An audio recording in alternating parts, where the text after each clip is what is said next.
Hello everyone, আসসালামু আলাইকুম। আশা করছি আপনারা সকলেই ভালো আছেন। আমরা সবাই জানি বর্তমানে চায়নার মোবাইল ফোন কিন্তু পুরো বিশ্বকে তাদের দখলে করে রেখেছে এবং এই চায়না মোবাইলের ব্যবসায় কিন্তু প্রচুর পরিমাণে লাভ রয়েছে। তাই বর্তমানে অনেক মানুষ আছে যারা বৈধ পথে চায়না থেকে মোবাইল ফোন আমদানি করে নতুন করে একটি ব্যবসা কিন্তু তারা শুরু করতে চাচ্ছে। তো আজকের ভিডিওটি শুধুমাত্র তাদের জন্য। আজকের এই ভিডিওতে আমি আলোচনা করব যে কিভাবে আপনারা চায়না থেকে একদম বৈধ পথে মোবাইল ফোন আমদানি করবেন, বিভিন্ন ব্র্যান্ডের মোবাইল ফোন আমদানি করবেন। পুরো বিস্তারিত আমি আলোচনা করব, তাই একটু কষ্ট করে পুরো ভিডিওটি আপনারা শুরু থেকে শেষ পর্যন্ত দেখবেন। আশা করছি অনেক ইনফরমেশন আপনারা পেয়ে যাবেন। আর যারা ইনফরমেশনগুলো জানেন তাদেরকে অনেক ধন্যবাদ, আর যারা না জানেন তাদের জন্য আমার আজকের এই ভিডিওটি। চায়না থেকে মোবাইল ফোন আমদানি করার জন্য আপনাকে কয়েকটি ধাপ অনুসরণ করতে হবে। এক নাম্বার হচ্ছে কাস্টমার এবং ব্র্যান্ড বাছাই করা। প্রথমে আপনাকে চিন্তা করতে হবে আপনি কোন ব্র্যান্ডের মোবাইল ফোন আমদানি করবেন অথবা কোন মডেলের মোবাইল ফোন আমদানি করবেন এবং আপনার কাস্টমার কারা হবে। দেখুন, বাজারে কিন্তু বিভিন্ন ব্র্যান্ডের বিভিন্ন মডেলের মোবাইল ফোন রয়েছে।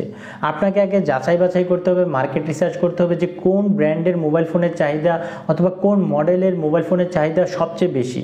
যেমন বাংলাদেশের ক্ষেত্রে রেডমি, অপো, লাভা এই ধরনের মোবাইল ফোনের চাহিদা কিন্তু অনেক বেশি। তাই আপনি যদি বাংলাদেশের মার্কেট নিয়ে কাজ করতে চান তাহলে এই ধরনের মোবাইল ফোন আপনি অথবা এই ধরনের ব্র্যান্ডের মোবাইল ফোন কিন্তু আপনি চায়না থেকে আমদানি করতে পারেন। দুই নাম্বার পয়েন্টটি হচ্ছে স্যাম্পল নিয়ে কাজ করা।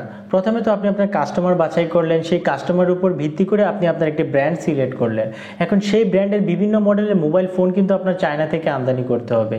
আপনি যদি পারেন নিজে চায়নায় চলে যাবেন তাহলে সবচেয়ে ভালো হয়। আর যদি কোনো কারণে না পারেন তাহলে আপনি কারো মাধ্যমে চায়না থেকে বিভিন্ন মডেলের মোবাইল ফোন কিন্তু আপনি চায়না থেকে আমদানি করবেন এবং চেষ্টা করবেন প্রতিটি মডেলের কমপক্ষে 2টি করে হলে মোবাইল সেট অথবা পণ্য কিন্তু আপনি চায়না থেকে আমদানি করবেন স্যাম্পল হিসাবে।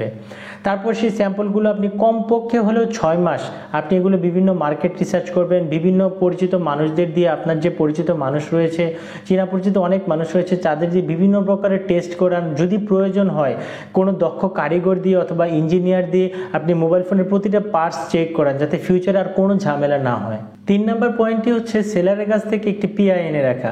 আপনার যখন ব্র্যান্ড সিলেক্ট করা হয়ে যাবে, সমস্ত মার্কেট রিসার্চ এবং পরীক্ষা নিরীক্ষা করা শেষ হয়ে যাবে, তখন অবশ্যই আপনার সেলারের কাছ থেকে একটি পিআই এনে রাখতে হবে। কারণ আপনি যখন এলসি করবেন তখন অবশ্যই আপনার এই পিআই এর প্রয়োজন হবে এবং পিআই এর ভিতর আপনি আপনার পণ্যের নাম, দাম, ওজন, আমদানিকারকের ফোন নাম্বার, আমদানিকারকের নাম, তারপর আমদানিকারকের অ্যাকাউন্ট নাম্বার, রপ্তানিকারকের অ্যাকাউন্ট নাম্বার, রপ্তানিকারকের নাম, ফোন নাম্বার সব কিছুই কিন্তু আপনি ওই পিআই এর ভিতর সাবমিট করে তারপর আপনাকে এলসি করতে হবে। 4 নম্বর হচ্ছে এলসি করা। পিআই নিয়ে আপনি যে ব্যাংক থেকে এলসি করবেন সেখানে চলে যাবেন। এলসিতে আপনি যে পণ্য আমদানি করবেন তার মূল দাম অবশ্যই উল্লেখ করতে হবে। খুব সতর্কতার সাথে আপনাকে এলসি ফর্ম পূরণ করতে হবে।